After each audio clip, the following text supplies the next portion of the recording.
अवामी governor है, लोग आपके आगे पीछे घूम रही हैं, लोग आप फोटो लेने का। ये तो वो सीन है, हजरत असद को बोसा देने जाते हैं, बोसा नहीं मिलता है। 2-2.5 साल का था उस टाइम से ये रिपोर्टिंग करता था पेन पकड़ के हाथ में। तो इसके अंदर एक इसकी लगन बचपन से थी रिपोर्टिंग वाली।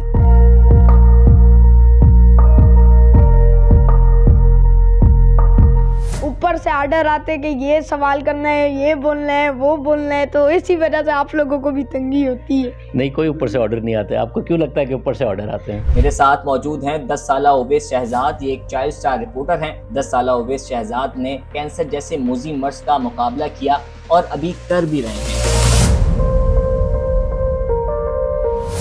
ये तकरीबन 3.5-4 साल का था जब इसको डायग्नोज हुआ कैंसर। कैंसर तो खुद एक ऐसा नाम है कि इंसान सुनकर ही उसके पाँव पर लर्जा तारी हो जाता है। ये डांस भी कर रहे हैं और अपने आप को जो है जो भी तकालीफ हैं उससे जो है वो दिमाग को हटा रहे हैं। तो वैसे ये बताएं, ये इतनी मोटिवेशन और हिम्मत कैसे आई? डॉक्टर जो आजकल के जो जाली हैं, उन्होंने दवाइयाँ मुझे दी और मेरा अंदर का इम्यून सिस्टम सारा खराब कर दिया। कि ये खुद बाहौसला रहा और हिम्मत हमें देता रहा। उवैस शहजाद को रिपोर्टिंग के हवाले से तो मैंने इसको कोई गाइडलाइन नहीं दी, बस अल्फाज अच्छे करना, कभी अखलाकियात से गिरी हुई बात नहीं करना। इसके जिस्म अब भी रात को अक्सर सोए वो उठे तो बास्ट में अकड़ जाते हैं, एक ही जगह वो स्टिक हो जाता है, जैसे होल्ड हो जाता है। अगर अवैस जैसा कोई भी पाकिस्तान के अंदर दुनिया में कहीं है, इनको प्यार दें। ये प्यार के सिर्फ आपकी मुतलाशी हैं।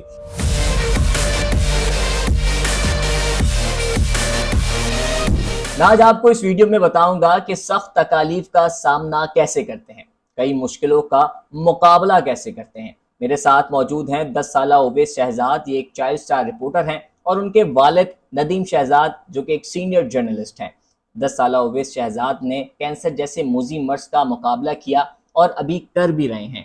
देखा जाए तो 10 साला उवैस शहजाद, इन्होंने कोई स्कूलिंग नहीं की, कोई तालीम हासिल नहीं की, लेकिन रिपोर्टिंग के मैदान में इन्होंने कई बड़ी पर्सनैलिटीज़ का इंटरव्यू किया, जिसमें शाहिद आफरीदी, पाकिस्तान के सबसे नंबर 1 एंकर शाजिब खानज़ादा और दीगर कई सेलिब्रिटीज़ शामिल हैं। इन्होंने कई मुश्किलों का सामना हंस कर किया है और अभी भी कर रहे हैं।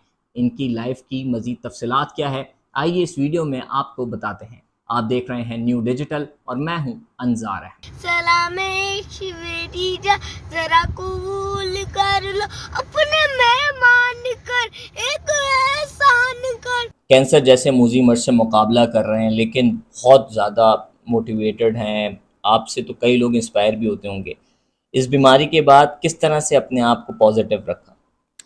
जी, मैं दरअसल हॉस्पिटल में बीमार रहता था, तो क्योंकि मेरे खुद के जो पापा हैं जो रिपोर्टिंग करते हैं, तो मैं उनको देख के रिपोर्टिंग की तरफ आया। जब मैं छोटा सा था, 2-2.5 साल का था, उम्र थी मेरी, तो उस वक़्त मैंने एक अपनी रिपोर्टिंग की थी। जी, तोतलापन, तो उस टाइम ज़्यादा बोल भी नहीं पा रहा था, तो वो रिकॉर्ड मेरा बन गया कि चाइल्ड रिपोर्टर हूँ। कराची में पंचर होने में सुबह बच्चे झूल जाते हैं, और उसको करते करते मैं जब बीमार हो गया, कैंसर जैसी मुज़ी मर्ज में चला गया। जाते जाते हॉस्पिटल में जाते रहना, दवाइयाँ लेते रहना, बीमार होते रहना। डॉक्टर जो आजकल के जो जाली हैं, उन्होंने दवाइयाँ मुझे दी और मेरा अंदर का इम्यून सिस्टम सारा खराब कर दिया। जिधर मेरे 12,000 बेड सेल थे, उधर मेरे 8,000 बेड सेल हो गए। जी, हम लोग हॉस्पिटल गए, फिर कोई अच्छे क्लिनिक गए, उधर कोई जानने वाले थे, उन्होंने मेरी कमीज उतारी और मेरे पापा को बोला आपको उवैस शहजाद को ब्लड कैंसर हो गया। तो उन्होंने हमें इंडस हॉस्पिटल की फरमाइश, उधर गए। उधर जाते जाते तकरीबन 7,000 तक फाइट सेल थे मेरे। वहाँ पे गए, मैं मेरे हालत में मैं नहीं था कि मैं आज इस काबिल हो सकूँ और बैठ सकूँ। और गए, उन्होंने डॉक्टरों के साथ, फिर मेरी बहुत दिल लगी थी, मेरे को बिठाया, दवाइयाँ लगाई, एंटीबायोटिक्स लगाई। फिर उसकी तरफ आहिस्ता आहिस्ता चलते चलते मैं सोशल मीडिया की तरफ आ गया। अच्छा, मैं आपको बताऊं कि नदीम शहजाद इनके वालिद का नाम है। ये एक जर्नलिस्ट भी हैं, सीनियर जर्नलिस्ट हैं, और इनसे थोड़ा जानते हैं, क्योंकि जाहिर है कि सिर्फ उवैस ही नहीं इन तमाम तकालीफ का सामना कर रहे हैं, साथ ही साथ इनके वालिद भी इन तमाम तकालीफ का सामना कर रहे हैं। लेकिन इन्होंने अपने बच्चे को काफ़ी मोटिवेट रखा और हर तकालीफ को जो है वो हंस कर सहना सिखाया। नदीम सर, ये बताएं कि कब ये बीमारी हुई और आपने जो है वो कितना सपोर्ट किया और आपको कितनी तकलीफ हुई? बिस्मिल्लाहिर्रहमानिर्रहीम। इंजार बात यह है कि कैंसर जो कि नाम ही ऐसा है, ये तो बड़े बड़े नाम सुनकर ही आधे हौसले तो पस्त हो जाते हैं। लेकिन हमने उस वक्त जब इस बच्चे को देखा, नन्ही सी जान थी, ये तकरीबन 3.5 4 साल का था जब इसको डायग्नोज हुआ कैंसर। और ब्लड कैंसर में भी बी आल ब्लास्ट लिकोमिया इसको हुआ, जो कि खतरनाक समझा जाता है। लेकिन हमने उस पर हिम्मत नहीं हारी और फिर इस बच्चे के हौसले देखे कि ये खुद बाहौसला रहा और हिम्मत हमें देता रहा। और उस सूरत हाल में हमने फिर एक ये अज़म कर लिया कि इस जान के साथ हमने हिम्मत से, हौसले से इस बीमारी का सामना करना है। और कैंसर तो खुद एक ऐसा नाम है कि इंसान सुनकर ही उसके पाँव पर लर्जा तारी हो जाता है। फिर हमें इस इलाज की ये अंदाजा नहीं था कि इतना तवील इलाज होता है, क्योंकि कभी जिंदगी में वास्ता ही नहीं पड़ा था ब्लड कैंसर या कैंसर से वाबस्ता अमराज का। तो अवैस को जब हुआ तो उसके बाद फिर हमें आस्ता से पता लगा कि ये तो बड़ा तवील इलाज है, बड़ा तकलीफ देह इलाज है। और फिर इस हवाले से इसकी ट्रीटमेंट सारी चूंकि कराची के एक निजी हॉस्पिटल इंडस में हुई, और उसमें जो तकलीफ हमने देखी है, जो परेशानियां देखी, हम लोगों की परेशानियां देखकर हम अपनी भूल गए।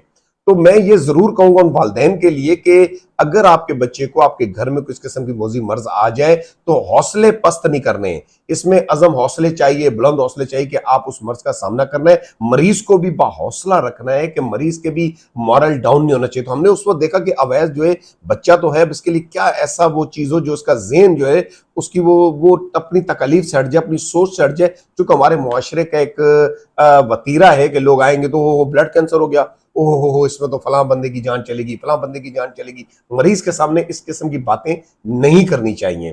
तो बहरहाल ये बच्चा था, ऑब्जर्व करता था, बातों को सुनता। तो मैंने कहा भी इसके अंदर क्या है, तो इसके अंदर एक इसकी लगन बचपन से थी रिपोर्टिंग वाली, कि ये देखकर अब कह लें मुझसे इंस्पायर हुआ। ये जिस भी तरह छोटा था, 2-2.5 साल का था, उस टाइम से ये रिपोर्टिंग करता था पेन पकड़ के हाथ में। तो इसका मैंने वो जो नोट किया तो मैंने कहा बेहतर है कि अगर इस तरफ आ जाए। तो मैंने इसको कहा वैसे तुम रिपोर्टिंग किया करो, तुम हॉस्पिटल में हो, बच्चों को समझाओ जरा, जैसे रिपोर्टर समझाता है। तो ये उस वक्त हॉस्पिटल में अपना जब तकलीफ में शदीद होता था तो बच्चों को समझाने लगता था कि नहीं नहीं, रोना नहीं है, हौसला रखना है, जैसे तकरीर की सूरत में खड़े होके। फिर कभी मैंने कहना डांस करके इनको दिखाओ, खुश करके इनको बच्चों को। अच्छा, मैंने देखा भी है फुटेजेस में कि ओवैस जो है वो जाहिर इनका इलाज भी हो रहा है और बेड पे अस्पताल में ये डांस भी कर रहे हैं और अपने आप को जो है जो भी तकालीफ हैं उससे जो है वो दिमाग को हटा रहे हैं। तो ओवैस ये बताएं, ये कितनी इतनी मोटिवेशन और हिम्मत कैसे आई? जी, मुझे बस इतना पता था कि ज़िंदगी मौत अल्लाह के हाथ में, और मैंने अपने हौसले बुलंद रखे, क्योंकि हॉस्पिटल में एक ऐसा बंदा चाहिए जो लोगों को खुश रखे, ना कि रुलाए।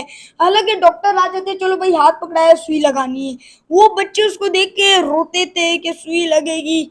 बंदा हॉस्पिटल में रह रह के आता है तकरीबन पागल हो जाता है। हॉस्पिटल में रहना, सुई लगाना, ड्रिपें लगाना, इतना बच्चा कमज़ोर हो जाता है। फिर उधर हॉस्पिटल में मैंने बच्चों को मोटिवेशन रखी, खुद भी मैं खुश रहता था और अपने जो हॉस्पिटल में जो बच्चे होते थे उनको डांस करके खुश रखा करता था कि बच्चे खुश रहें। इसकी वजह से मैं भी खुश था, वो भी खुश थे। और जब मैं दाखिल होके जब बाहर जाता था तो हॉस्पिटल वाले बोलते थे ओ यार ओवैस जा रहे। तो अब हॉस्पिटल वाले मेरे को बुलाते कि अल्लाह ना करे अभी भी हो, पर वो बोलते अवैस आओ और बच्चों को मोटिवेशन दो। 2-3 बच्चे ऐसे होते जो रो रहे होते हैं। मैंने एक बच्चे को ये बोला कि तुम जितना भी रो लो सुई तो तुम्हें लगेगी।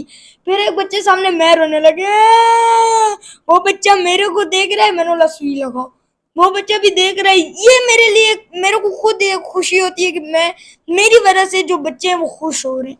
बिल्कुल, ये सब लोगों के लिए रोल मॉडल है। देखा जाए तो ओवैस जैसे बच्चे जो है बहुत ही कम होंगे और जिस तरह से तमाम बच्चों को मोटिवेट रखता है वैसे ही बड़ों को भी मोटिवेट रखता है। ओवैस शहजाद जो एक चाइल्ड रिपोर्टर भी हैं, जो कि पाकिस्तान के, मैं समझता हूँ, सबसे कम उम्र में इन्होंने रिपोर्टिंग शुरू की जब ये 3 साल के थे और अभी भी मुख्तलिफ मकामात पर जाकर ये रिपोर्टिंग भी करते हुए नजर आते हैं।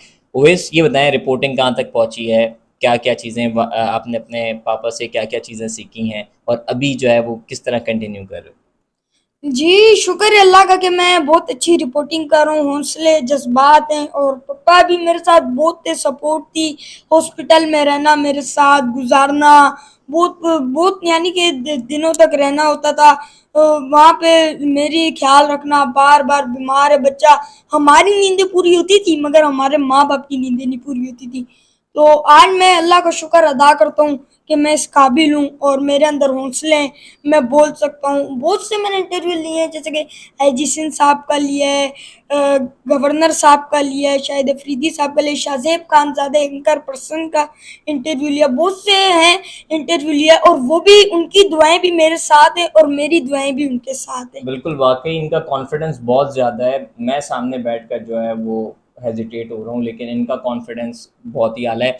क्या वालिद साहब भी रिपोर्टर हैं, ज़ाहिर है जो बाप से भी कुछ चीज़ें आती हैं। नदीम भाई, ये बताएं कि आपने ओवरऑल कितना सपोर्ट किया है, और दीगर जो वालिदैन आपने देखे होंगे बड़ी जल्दी हिम्मत हार जाते हैं, क्या पैगाम दें? इस सवाल से इंतजार ये है कि अवैस शहजाद को रिपोर्टिंग के हवाले से तो मैंने इसको कोई गाइडलाइन नहीं दी। मैं इसको कहता था नेचुरल करो, जो तुम्हारे उसमें है, बस अल्फाज अच्छे करना, कभी अखलाकियात से गिरी हुई बात नहीं करना। ये खुद ही सवाल पैदा करता है, खुद ही उसको ढूंढता है सवालों को, और एक इंसान है, नया बंदा सामने बिठा दो तो उसके नाम पूछो, इंटरव्यू कर लेगा, और ये इसके अंदर खुददाद सलाहियत है। और मैं भी चाहता था नेचुरल करे, बगैर किसी गाइडलाइन के, समझाए ये दुख बगैर। होता है कि आजकल जो बच्चे यूट्यूबर बन गए हैं, कंटेंट का भी ख्याल नहीं है, ना वे ऑफ टॉकिंग अच्छी है, ना डिलीवरी अच्छी है। उवैस आपका बेटा, मैं दीगर मकामात पे जाके रिपोर्टिंग करता है, बड़ी बड़ी पर्सनैलिटी की रिपोर्ट कर रहा होता है, इंटरव्यू कर रहा होता है, ना कोई हेजिटेशन, ना कोई परेशानी, कॉन्फिडेंस। तो समझते हैं कि ऐसे बच्चों को सपोर्ट करना चाहिए।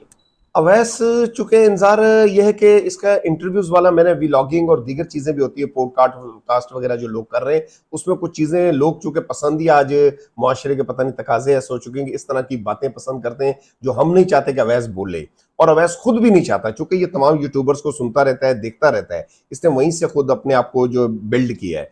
तो ये बल्कि मुझे बास टाइम कहता है, जो मैंने नहीं देखे थे, पापा ये बच्चे जो बना रहे अच्छा नहीं कर रहे, इसमें तो ऐसी ऐसी बातें कर रहे हैं। मैंने वैसे तुम ये बातें ना सुना करो। तो ये खुद बड़ा समझदार है माशाल्लाह, ज़हीन है, ये उन चीजों को फॉलो नहीं करता। बेशक इसको कोई कहे भी आपको सब्सक्राइब मिलेंगे, आप ये करें बात, आप उससे इस तरह की बात करें, या कुछ इनको मिसालें भी लोगों ने दी, इससे कहा नहीं मुझे नहीं चाहिए। और हमने भी सब्सक्राइबर की तरफ या उस तरफ तो ना हमारी कमर्शियल साइड पर जाने की वो थी, हमने तो ये सोचा भी कभी नहीं था। अब अगर यूट्यूब का थोड़ा सा इस्तेमाल कर रहे हैं, इसलिए कर रहे हैं कि इसका डेटा महफूज रहे, सिर्फ कि डेटा महफूज है, और हमें इससे कोई वो नहीं है। हम ये चाहते हैं कि इसका जो टैलेंट है, ये मैं समझूंगा कि पाकिस्तान बल्कि दुनिया के अंदर एक एग्जांपल इसलिए भी कहूंगा, मेरा बेटा ये ना भी होता तो मैं ये बात करता कि जो बच्चा 5 साल से बचपन से बीमारी की तकलीफ में रहा, लड़ता रहा, उससे स्कूलिंग नहीं कर पाया, अब तक स्कूलिंग नहीं कर पा रहा। स्कूलिंग की बुनियादी वजह यह बन रही कि इसकी कमर में, रीढ़ की हड्डी में दर्द हो जाती है, इसके जिस्म अब भी रात को अक्सर सोया वो उठे तो बास्ट में अकड़ जाते हैं, एक ही जगह वो स्टिक हो जाता है, जैसे होल्ड हो जाता है।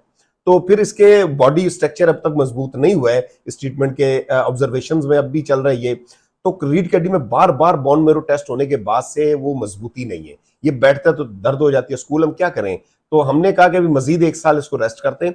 इसी दौरान ये इसका जो अंदर अल्लाह ताला ने इसको जो सलाहियत दी है, उसी पर बाज मजीद इंशाल्लाह जब इसकी स्टडी शुरू हो जाएगी, थोड़ी इंग्लिश बेहतर हो जाएगी, थोड़ी वर्डिंग बेहतर हो जाएगी। अब तो अली बे भी लिख नहीं सकता, पढ़ नहीं सकता कुछ चीज, तो इसमें भी इतनी इसमें अल्लाह पाक ने इसको इज्जत सलाहियतें दी हैं। हम भी ये चाहते हैं कि चाहे जारी रखे, अपने सिलसिले को रोके ना। एक तो उसका ज़हन उधर डाइवर्ट है, अपने उसके ऊपर फोकस होया हुआ है, और तीसरा अगर ये रोक देगा, पढ़ाई का इंतजार करता रहेगा, तो फिर हो सकता है उस वक्त ये सलाहियतें ना रहें, अब जो चीज खुदादाद सलाहियतें। तो हम समझते हैं कि ऐसे बच्चों को हौसला अफजाई की जरूरत होती है, और हमारे उन दोस्तों को भी चाहिए कि ऐसे बच्चे अगर अवैस जैसा कोई भी पाकिस्तान के अंदर, दुनिया में कहीं है, इनको प्यार दें। ये प्यार के सिर्फ आपके मुतलाशी हैं, इनको सिर्फ आप हौसला अफजाई दें, इनको आप मजीद अगर कोई गलती है तो उसको दरगुजर भी करें, क्योंकि ये प्रोफेशनल जर्नलिस्ट या प्रोफेशनल एंकर पर्सन तो नहीं है। अब इस सूरत हाल में बच्चा अगर सवाल जवाब भी करता है, और मेरा ख्याल है अभी तक तो कोई ऐसा नहीं हुआ, लेकिन अगर कुछ चीज होती भी है तो हमें उसको दरगुजर भी करना चाहिए, और उसको मजीद इस्लाह की भी जरूरत है, और उन बच्चों की हौसला अफजाई की भी जरूरत है जो बच्चे अस्पतालों में इस वक्त है, उनके वालिदैन बड़ी तकलीफ में है, इसके अखराजात वो बर्दाश्त नहीं कर पाते। बहुत ही मसाइल है लोगों के लिए, आना जाना हॉस्पिटल का, सुबह से जाना 12-12 घंटे वहीं के कुर्सी पे बैठे रहना, बड़ा तकलीफ दे हमारा, बच्चों के लिए बड़ा तकलीफ दे हमारा। हमने तो वो एक, मैंने अक्सर मैं मिसाल में देता हूँ कि इस बीमारी को हमने इस तरह जब हमारा सामना हो गया तो हमने कहा जी ठीक है, अब एक जिस तरह एक गोरिल्ला अपने मुल्क के मिशन के लिए काम करता है, उस हैसियत से काम करना है, और उसके लिए जो करना पड़ा, जिस हद तक जाना पड़ा, आइन व कानून के मुताबिक बात करो, शरीयत के अंदर रहते हुए, उस हद तक हम जाएंगे, उस हद तक हम अपने आप को मारेंगे, अपनी कुर्बानियां देंगे इस बच्चे की लाइफ को सेविंग के लिए, इसकी तरक्की के लिए, इसकी सेहत को बेहतर बनाने के लिए। तो अल्हम्दुलिल्लाह तकलीफें तो इतनी थी कि जो मेरे बयान करने में वो लफ्ज कम पड़ जाएंगे जिनका सामना किया। लेकिन अल्हम्दुलिल्लाह वो आज कामयाबी इस सूरत में कि अवैस खुद बड़ा बाहौसला बाहिम्मत बच्चा है। मैं कहता हूँ कि ये इसी तरह हर एक का बच्चा सेहतयाब भी हो और इसी तरह वो कामयाब भी हो। मैं समझता हूँ कि जिस तरह उवैस शहजाद की हिम्मत को सलाम है, वैसे ही नदीम शहजाद की हिम्मत को सलाम है। एक वालिद, एक अच्छे वालिद होने का इन्होंने सबूत दिया है कि हर मुश्किल, हर मसाइल का इन्होंने भी सामना किया है और उवैस को भी ऐसी ट्रेनिंग दी है कि ये हर तकालीफ, हर मसाइल का सामना हंसकर करते हैं और इनके हौसले बुलंद हैं। इंशाअल्लाह ये अभी चाइल्ड स्टार रिपोर्टर हैं, लेकिन मुझे लगता है कि ये मुस्तकबिल के सुपरस्टार रिपोर्टर होंगे और आप तमाम लोगों को अच्छी रिपोर्टिंग करते हुए नज़र आएंगे। मज़ीद आपको दीगर स्टोरीज से अपडेट करेंगे। देखते रहें न्यू डिजिटल।